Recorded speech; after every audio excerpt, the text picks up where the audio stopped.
What's up, everyone? This is Mark from My Card Post with another seller spotlight. Today, we're talking with Jesse from Gas Brakes. What's up, Jesse?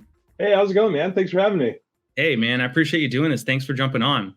So, Jesse, you obviously hit the My Card Post community with a vengeance, coming in hot. But we'd love to just kind of educate the community and let them know a little bit more about yourself and kind of how you started your own hobby business. Yeah, so we have a brick and mortar shop in Olympia, Washington. We've been open about 1.5 years now, closing in on 2 years. There's a lot of learning curves. There's a lot of mistakes made, but kind of a lot of happy accidents as well. We've kind of gotten to the point where I would consider it stable. So we're starting to branch out more online and that sort of thing. That's awesome. I mean, so the first thing that I've noticed about your business online is these rip and grade videos that you've been doing, which are clearly very popular. So I'd love to just know, like, how long you've been doing that, and what do you see as like kind of the biggest benefit for you or your business has been by doing those videos? Yeah. So first of all, we started doing the rip and grades specifically about maybe 8 months ago. But the interesting thing about it was it actually started from a point where, so we also do group subs, right? And one of the things that I hear all the time is, I just pulled that card out of a pack. How did it get a 9? How did I just pulled, it went straight into a sleeve, into a top loader. Why does this card get a 7? Well, so it occurred to me, it was like, I know, and not every pack pulled card is perfect, right? Like you've got centering, you've got manufacturing errors, you've got everything else that goes into it. But it's hard to explain without a visual. So I thought one day, I was like, I'm just going to make a video where I grade every card that comes out of a box to show people that probably less than 10% of them get 10s. And I made the first one and it went nuts. So I just kind of thought, like, we'll just keep the ball rolling here. And it's been very successful. So, I mean, we, frequently put up good numbers with those. So I don't see any stop coming on those anytime soon. No, I mean, they're clearly working very well. Those videos are awesome. And it's funny you mentioned that too, because I did a video recently where I pulled a card out of a pack. It literally got an SGC 1 because it was mangled. And I saw that. Straight out of a pack. Like, who knew? That stuff happens. But that's great. So, I mentioned in the beginning, right? You came on, I mean, you've only been on My Card Post for maybe 2 months, but you came on and you started just doing a ton of deals with everybody. So I'd love to just hear a little bit more about, like, how did you discover My Card Post, number one? And then number two, like, what attracted you to the platform? Yeah, so the big problem with card shops in general is you have to deal with singles, whether it's from your customers or whatever, your own pulls, whatever it might be. You've always got singles to sell. Well, the thing that you run up against is not everybody wants every type of single. It's in your area. There's generally people, like, I live in the Seattle area, so most people like Seattle team stuff. There's occasionally fans of other teams. So generally they're not buying stuff that's from, like, I'm not selling a bunch of Baltimore Orioles stuff. I'm not selling a bunch of Yankees stuff. Occasionally there'll be a Yankees fan that comes in, but generally speaking, people who are shopping for cards, they're looking on eBay, they're doing all this other stuff. So for us, it was kind of a natural thing where at first I was doing a lot of sales on eBay. It was like for stuff that wouldn't move in shop. It's like, I'll go ahead and list, 100 cards a week on eBay that aren't moving in the shop. And the problem that you run into every time is you start looking at your bottom line, and it's just, why am I making eBay rich, right? If I'm going to sell these cards, I may as well just sell them to my customers for a huge discount. And at least they're getting happy instead of eBay's getting rich. But it doesn't do me any favors because at the end of the day, I'm still not making any money, right? You're just always taking the L in that case. So I started looking into some other platforms that might have been lower or less fees or stuff, just stuff that you could move cards online to different audiences. And that's what kind of turned me on. Eventually stumbled upon MCP.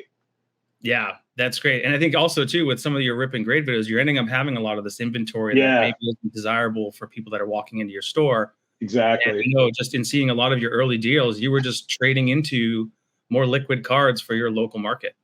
Exactly. And I think that's the biggest part that most card owners or card shop owners are overlooking is the idea that, your reputation is really important. And for us, it's important. And for me personally, it's important to say when a customer comes in the shop, they're going to see cards that they want. Right? Like they're not coming to look at my collection. They're not coming to look at cards that are out of their price range. They're not coming to look at that. They're coming to look at cards to buy. That's what I'm doing here. It's not a museum. So I think that was one of the huge things initially about MCP that was so good was, well, I have a ton of Braves cards, and I had a ton of, Texas Rangers cards, and I had a bunch of Jets cards and whatever that weren't moving for me here. So I think that's why I had such a huge burst right out of the gate. This is like, hey, look, I'm willing to make fair deals on these cards as long as it benefits me and my customers, right? So like, I don't need to win every trade. Sometimes me winning a trade is moving out of a card that's illiquid into something that's liquid and providing my customers with a good experience. That's a great point. I think, being able to show, your customers that there's a lot of inventory moving through here and you constantly have new stuff coming in. I think I don't know exactly how many deals you've done, but you're probably closing in on almost 100 on my card post. But in the last couple months, I would just, so how has it gone? How has MCP really been able to kind of impact your business in a positive way? And really make it easier for you to kind of close deals with people that maybe aren't walking through your doors? Yeah, I think the biggest part of it is we mostly do trades, right? And I'm not a guy that's trying to take advantage of every trade, like I said. Right. So we win our trade. An even trade is a win for me if I'm getting something liquid. But what MCP does really well is has a good core of people that you can make multiple deals with. So I think in the beginning, I was kind of like finding the guys that I like to work with and all of that. But there is a solid core of guys that I know, like, hey, I've got basketball. And this is another great example, right? Like I'm moving out of basketball right now and into football just as the season shifts. Mm-hmm. So for me, I know there's like a handful of guys that love basketball and they've got, I don't know, their own outlet for it. Great. So I'll give you all my basketball and you give me all your football. And I'm not really picky at that point, but what it really does is open up those opportunities to be able to move decent chunks. These aren't 1-2 cards at a time, right? I mean, sometimes this is several $1,000s worth of cards where I'm going, okay, basketball season's coming to an end. I'm probably not going to sell these in the shop and I'm going to lose value on it over the summer. So I'm happy to take football cards, and that's not exactly what I want, but at least I've got some upside coming in the next few months. So that's just one example. Yeah, that's just one example. Sorry, it's like trading out of a card. Maybe you have a card that's like, I don't know, more expensive cards are harder to move sometimes, right? You need the right buyer who has the money. Like maybe, hey, look, I have this $2,000 card. It's really hard to find a buyer for this. Mm-hmm. But let me go trade down into, I don't know, $10, $200 cards as an example. Is that something you're doing as well? Yeah, I've done that both ways. So like a great example would be I had a trade with Clever Cuban where he took a bunch of my like liquid random baseball guys, not bad guys. Like, we're talking top tier rookie stuff. And he traded it for a high end Ichiro where I was like, perfect. I love that card. I'm not moving this stuff. I'll trade up. But there is a ton of trades where I'm trading down. Like a good example is high end basketball. I don't move it. I had 3 Steph Curry autos sitting in my shop basically since the day we opened. And they're not bad cards, but they're $1,000 cards, right?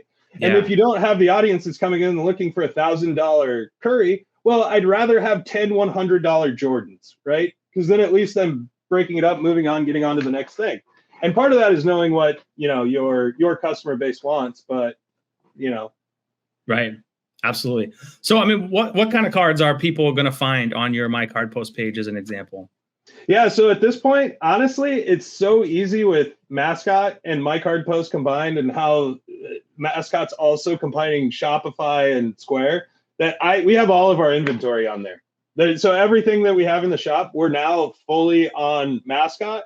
Now, I do hold back some things from My Card Post, like stuff that I know I'm going to sell in the shop. I have no interest in, but you know what I'm saying? Like there's that tier of stuff where it's like, I'm not even going to bother with it because if somebody gives me I've basically got the customer in mind for that one. So, but I would say in general, 90% of our inventory is on My Card Post. So that's football, basketball. I don't really do hockey, football, basketball, and baseball. Right. Hockey would be my department there for the most part. Yeah. Yeah. Well, that's great. I mean, so the other thing too, I mean, obviously you're doing a lot of trading. I know obviously you're selling some stuff, but what about buying? Like, where are you sourcing a lot of your inventory? Are you buying on My Card Post? And if so, what would you want the community to know as far as what to send you? So generally speaking, and I think this is not exactly asking your question, but this is another benefit of MCP. So one of the things that I've had since we signed up for MCP, I've been able to find cards that people are offering me walking in the door. I have got this card that previously I just say, no, I have no interest in that. I'm not going to move it. I've got this new category of cards. It's like, that's an MCP card. I know I'm going to get great trade value on that because I know the guy on there who wants it. Right. So that doesn't exactly answer your question, but it does also expand what you're able to take in as far as trades or whatever. It really does open up what's liquid for you if you're able to do that. But I think in general, specifically the type of stuff that I'm buying on MCP. I've put together a few multi-card deals. For me, like the big pickup right now this summer, and I almost hate blowing up my spot, is CJ Stroud. I'm all in picking up CJ Stroud this summer. I think I'm picking him up until August. I think that's a really great spot. In general, right now, football, I'm moving really hard into football. I think Josh Allen's low. I think Trevor Lawrence is a little bit low. And you can't go wrong with pretty much any quarterback whose rookie year was 2020. Right. Yeah. It's interesting. I mean, you're basically just like loading up heading into the football season. So that's, kind of winding one down, getting out of some of those cards while you can, and then loading up to have a lot of liquid stuff. What, that's great. I think the point you made about, thinking about My Card Post as, people are coming into your store and they're looking to, maybe try to sell you some stuff, and you're having to think about like, oh, I know a guy. And it kind of is a little bit of a testament to the ability to build relationships with people. Like you're connecting with them, you're chatting with these people, you're negotiating with them, you're connecting with them on social media. I think that was always like a really strong value proposition that we've had for the platform around like you're thinking of these people as you're doing deals, because you're like almost like building friendships with them. And like, oh yeah, absolutely, I'll take this card now because I know I'm going to go sell it to Bob, on My Post.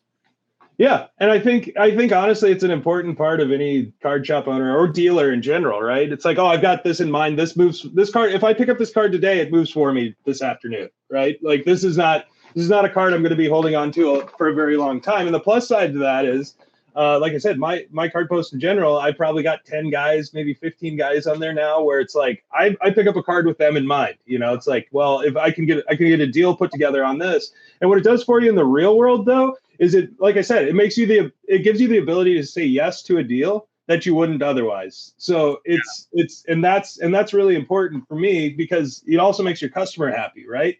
Yeah. If a customer comes in and you're saying yes more frequently than you're saying no, well, now it's a residual effect of this service, right? It's not a first line feature that you had mentioned, but it's the sort of thing that snowballs, into a good relationship where you're saying yes a lot more. That's it. Yeah. I mean, ultimately you want them to keep coming back to you because they, it's that positive experience they had coming to you, and they're going to come to you again next time. So that's pretty cool. So being an LCS owner, and I've told people this many times before, like I had you guys in mind when we were building this thing, right? Because I felt like, there was a need that could be served there around expanding, an LCS's opportunity to make deals with people across the country, if you will, because you don't know who's going to walk in your door, and whoever is going to walk into your door, might not have the stuff that you want. Like that, I don't know, that Ichiro rookie that you wanted, as an example, was in Tennessee, right? You would have never had it before. So what would you say to other LCS owners? And we're seeing more and more of them come on My Card Post, but what would you say to other LCS owners who, maybe should consider a platform like My Card Post? Yeah, I think in general, if you're not looking at the tech stack that involves Mascot and My Card Post, and one of the either Shopify or Square is your main POS, you're working at such a disadvantage. And I understand that there's a lot of familiarity with maybe some of the ways that people were doing it in the past, but I can't imagine a scenario where you're going, hey, I'm not going to use Mascot, right? Like just as from looking at every platform I've looked at, which is all of them, and tried to figure out how to do this the sharpest way, there's no reason why you don't use Mascot. Okay. And that is, I'll argue that forever. And that goes hand in hand with, now at this point that we're on Mascot, you would be completely insane to overlook at the value then that's added by using My Card Post. It's baked in value when you use both of them, right? So I think with just the ease of, number one, cataloging your cards, inventory, and keeping track of prices and everything else, My Card Post as an extension of Mascot is, I couldn't imagine. I wish I found it a year ago, right? Like it would have alleviated so many stressors and so many, hey, I'm entering cards one at a time on my WooCommerce site, and I'm trying really hard to keep all my eBay listings managed with my cards that are running in tandem and all of this other stuff.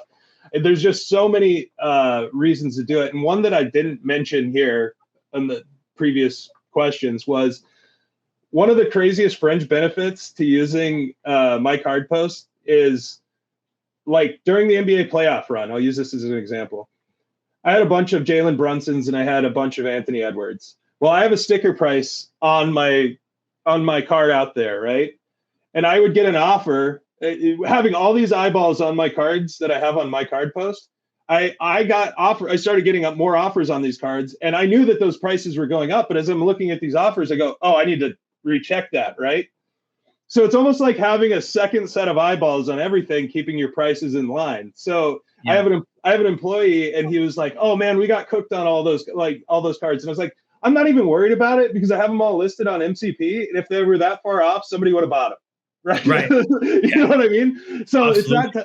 It's that type of thing where it's like, no, if it was that far off, maybe it was a little bit off, right? Like less than 10% margin of error type stuff versus going like, if you're not having all those eyeballs on your cards, well, then you're missing those value as they go up and down. You know, likewise, if you're not getting offers on cards now, you know, hey, I'm going to start maybe adjusting those prices. They've been sitting a little too long. Maybe it's time to relook at that.